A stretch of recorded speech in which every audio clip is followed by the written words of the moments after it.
Wouldn't it be great if we still had Williamstown as a racetrack? I'm told that on a really lovely day it was the most beautiful track because it was right down on the seaside. It would have been amazing. There would have been thousands of people coming by train, by ferry up the creek. There was also handsome cabs, horse-drawn cabs, that if you missed the train, that he'd take you from North Willie station by horse and carriage down to the race meet. So it would have been absolutely magnificent. It would have been huge. Williamstown was, in a sense, a standalone in that it was a cut above all the others and even outranked Moonee Valley, I think. The Williamstown Cup, for instance, was more highly regarded than the Moonee Valley Cup. And the Williamstown Cup and the major races at Williamstown were won by all the great horses of the period. Farlap, for instance, won the Underwood Stakes there in 1931.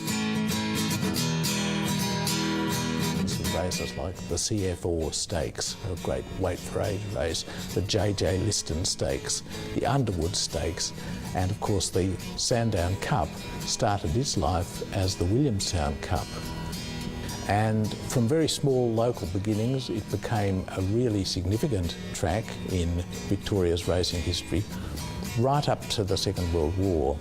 At the beginning of the Second World War, the government took over a number of our big racetracks for the training of troops. Racecourses were great for troop training because they had lots of open space for marching people up and down.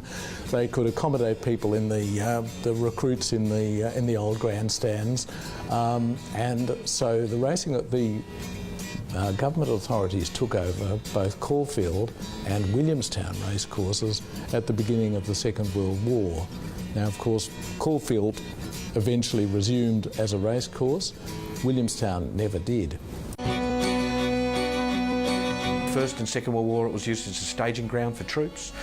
My guess is if you were going off to war from anywhere around Victoria, you'd come there, bivouac or camp on the site, and then when your ship came in at Gem Pier, you'd march off down Quaker Road and off to war. And we've got pictures of generals standing in their T-model Ford type cars in the First World War, and then in the Second World War as well, it was closed for the duration of the war as a camp. It was a big, roomy track. It had a beautiful grandstand. It was built in the 1880s, this grandstand. In 1947, there's a disastrous fire, and not for the first time in Australian racing history, a grandstand burnt down. Williamstown lost its racetrack grandstand, and that was really the final blow.